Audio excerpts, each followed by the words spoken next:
Bonjour Yevgenia. Bonjour. On est là aujourd'hui au Salon de la photographie de Paris et on est devant tes photos. Tu as gagné un concours et c'est pour ça que tu es exposé ici. Est-ce que tu peux nous en parler plus? Est-ce que tu peux nous dire ce que tu as gagné en fait? En fait, j'ai participé à un cours d'anciennes élèves et d'élèves qui actuellement étudient à l'école EDA. Donc, comme moi, je suis ancienne élève, j'ai fini l'école EDA il y a 3 ans déjà. Donc, moi, j'avais la proposition d'envoyer mes photos, quelques séries pour le concours. Et voilà, j'ai gagné le coup de cœur de jury. Et oui, moi, c'était une super surprise pour moi. Je n'ai pas attendu ça. Bon, c'est parfait. Est-ce que tu peux nous dire quelques mots sur ta série et comment t'es venue l'idée de cette série-là? En fait, cette série était déjà vieux, on peut dire, parce que nous, on avait, à l'époque, j'ai aussi resté étudier à EDA, et donc on va aborder la phase 3e, je crois, la lumière artificielle. Donc, il faut acheter le matériel. Donc, j'ai acheté mon flash première, c'était Flash Cobra, et donc comment ça marche, ça prend du temps.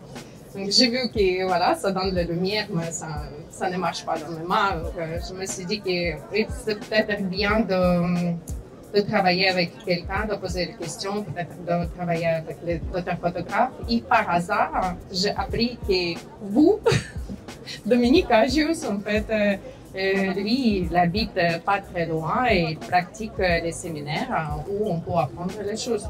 Donc, je suis bienvenue chez vous et moi, j'étais en surprise. Premier séminaire, je suis sortie avec la tête super grande parce que toutes les choses étaient en français et comme moi, je suis ukrainienne, donc moi, j'avais du mal à comprendre tout. Donc, j'ai passé 2 séminaires avec vous pour aborder finalement de faire mon travail à la maison. Ma modèle, c'était ma fille, et merci à elle beaucoup, parce qu'elle était sage à l'époque et elle a écouté sa mère. Donc, moi, ce que j'ai appris et ce que j'ai bien aimé, c'est le lumière hasard, donc qui passe, comme la lumière pas vraiment directée vers l'objet. Donc, cette idée-là, j'ai bien aimé pendant le cours avec toi. Et j'ai essayé de reproduire ce type de lumière parce que ça donne le passage entre l'ombre et la lumière très doux. Donc, j'ai utilisé le Octobox très gigantesque, le plus grand qu'on a. Et j'ai mis objet très près de objets photographiques. Et en fait, j'ai réussi avec quelques essais d'avoir cette lumière-là qui m'a donné une texture et faire ressortir l'ombre de la façon très douce comme peinture, en fait. Oui, c'est ça. Super, et c'est très réussi en fait. C'est vrai qu'on a une lumière extrêmement douce tout en gardant du contraste. C'est vraiment super intéressant. Quelle est parmi toutes ces photos celle que tu préfères et pourquoi? En fait, il y a quelques photos que j'aime bien. Première que j'ai aimée, c'est avec le doigt. Donc, parce que moi, j'adore les symboles. J'ai toujours acheté différents livres. Donc, cette doigt, elle est toujours présente dans les tableaux de Vinci. Donc, il y a toujours ce côté mystère symbolique. Donc, celui-là. Après, j'ai bien aimé celui-là parce qu'on voit le sujet encore pas ouvert. Ça garde le mystère, on ne sait pas, on ne voit pas le visage, mais quand même, le visage ressort de la façon triangulaire, on voit le diagonal, donc c'est pas statique, ça donne dynamisme dans une photo. Et aussi, mon cœur est partage entre ces 2 photos, parce que celui-là, c'est vraiment dans la féminité, c'est Anouk, donc c'est très intime. Mais en même temps, on ne voit pas toujours le corps qui ressort. Donc, j'ai beaucoup de retours que la série est réussie parce que même on comprend que la fille est très jeune, mais il n'y a aucune trace très séduit voilà, dans cette série-là. Donc, moi, je pense que je suis contente d'avoir cette retour-là. Voilà. Un petit peu, c'est très joli. Merci. Est-ce que tu prévois d'autres expositions? Oui, à partir que j'ai fini l'école, j'ai déjà expérimenté dans plusieurs expos. J'ai débuté juste en 2023 dans les petits festivals Roquebrune-sur-Argent avec ma série de portraits de Écharpe Blue, qui d'ailleurs était aussi un des lauréates du concours Photo FR. Et on pourrait trouver ce journal-là dans les stands de Photo FR. Moi, j'étais super contente avec cette série-là. Et ensuite, j'ai fait plusieurs expos locales dans la région, comme Mouansartou. Maintenant, je vais exposer à Photovar avec un de mes collègues photographes qui est aussi très connu à la région. Et donc, moi, je continue de faire les choses parce que j'ai plein de projets dans ma tête. Voilà. On va parler un petit peu de ta pratique de la photographie. Comment la photo est rentrée dans ta vie et qu'est-ce que tu aimes le plus faire en photo? Difficile. Moi, j'aime bien beaucoup de choses. En fait, oui, si on peut dire que le photo rentrait dans ma vie, comme géologue, parce que je suis chercheuse à l'Université Côte d'Azur et je pratique géologie chaque jour. Mais je participe en fait beaucoup dans une expédition. Des fois, c'est expédition à la mer. Donc, moi, j'essaie de me décontracter en fait et de changer les idées en pratiquant quelque chose d'autre. Donc, moi, je trouve que c'est le côté artistique qui reste en moi et que j'adore. Et comme je prends un appareil photo dans mes mains, je suis absolument, je rentre dans d'autres mondes et ça n'existe pas quelque chose d'autre autour de moi, donc ça me repose beaucoup. Donc c'est plutôt, oui, plutôt le reportage, mais j'adore le portrait en studio, j'adore photographier les gens et je travaille jusqu'au bout pour avoir le plus naturel rendu possible. Voilà. Une vraie passionnée. Oui. Super. On va parler un tout petit peu de matériel. J'aimerais savoir quelle place occupe le matériel dans ta pratique. Est-ce que c'est quelque chose qui est important, très important, moyennement important? Voilà, le matériel en lui-même, est-ce que pour toi c'est quelque chose de primordial?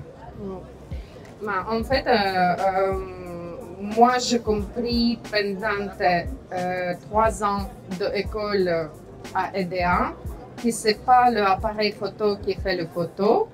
Mais quand tu changes et quand tu upgrades le niveau, tu comprends la différence.